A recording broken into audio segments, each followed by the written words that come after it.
لوگ جو ہیں وہ صحابہ کرام کو برا بھلا کہنا شروع ہو چکے ہیں، اور ایک بہت بڑی تعداد ہے جو صحابہ کی گستاخی کرتی ہے، اور ان میں آج کل ایک فتنہ چلا ہوا ہے کہ وہ اپنے آپ کو علمی کتابی کہتا ہے، اور بند کمرے میں بیٹھ کر سر پر سبز امامہ سجا کر سامنے اپنے بخاری شریف کی کتابیں رکھ کر اور کہتا ہے جی بابے تے کوئی شے ہی نہیں۔ امید کرتا ہوں کہ آپ سمجھ گئے ہوں گے، اگر نہیں سمجھے تو میں آپ کو نام بھی بتا دیتا ہوں کہ آج کی دور کا سب سے بڑا فتنہ وہ نام اس کا محمد علی انجینئر، جیلمی اس کو کہتے ہیں، جیلم کا رہنے والا ہے۔ یوٹیوب پر بیٹھ کر اپنا چینل بنا کر ایک کمرے میں بیٹھ کر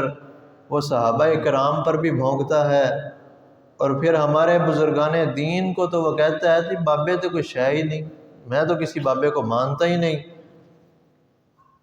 میں تو مانتا ہوں بخاری شریف کو۔ اس سے پوچھنے والا ہو کہ جس نے بخاری لکھی ہے کیا وہ بابا نہیں ہے؟ جس نے مسلم شریف لکھی ہے وہ بھی تو بابا ہے نا، پھر تم کہتے ہو کہ بابا تو کچھ ہے ہی نہیں، تو پھر ان کو بھی نہ مانو، اپنی کتاب لے آؤ کوئی نہ کوئی۔ وہ حضرت امیر معاویہ رضی اللہ تعالیٰ عنہ کے خلاف بد زبانی کرتا ہے، حضرت علی المرتضیٰ رضی اللہ تعالیٰ عنہ کا جو بھی جھگڑا ہوا امیر معاویہ کے ساتھ یا کسی اور صحابی کے ساتھ، حالانکہ حضرت علی رضی اللہ تعالیٰ عنہ حق پر تھے، اور باقی صحابہ جن سے جھگڑا ہوا ان سے خطا ہوئی، لیکن وہ خطا اجتہادی تھی۔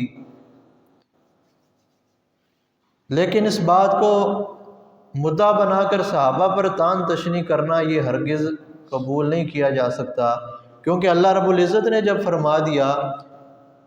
کہ یہ صحابہ کرام کی جو جماعت ہے اللہ ان سے راضی ہو گیا، یہ اللہ سے راضی ہو گئے، اور جنت میں ان کے لیے باغات ہیں اور یہ ہمیشہ اس میں رہیں گے، تو جب صحابی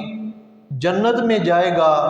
تو پھر ہم یہ کس طرح کہہ سکتے ہیں کہ اس سے خطا ہوئی اور وہ یہ جھگڑا کیا اس نے تو وہ صحابی نہیں رہا؟ اور میرے آقا صلی اللہ علیہ وسلم نے یہ ارشاد فرمایا کہ اللہ جل جلالہ نے روح ازل میں تمام روحوں کے دلوں کو دیکھا،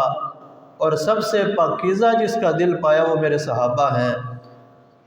اور جب رسول اللہ نے فرما دیا کہ میرے صحابہ سے زیادہ پاکیزہ دل کسی کا نہیں ہے، تو پھر کوئی کالے منہ والا کتا اٹھ کر بھونکے صحابہ پر اور ہم چپ کر کے منہ میں روئی ٹھونس کر بیٹھے رہیں، کانوں میں روئی ٹھونس لیں جی ہم تو کچھ بولیں گے نہیں، تو پھر یہ ہمارے ایمان کا وہ آخری درجہ ہے۔ اپنے ایمان پر ہمیں نظر ڈالنی چاہیے۔ اب قومی اسمبلی میں ایک بل پاس ہوا ہے جس میں یہ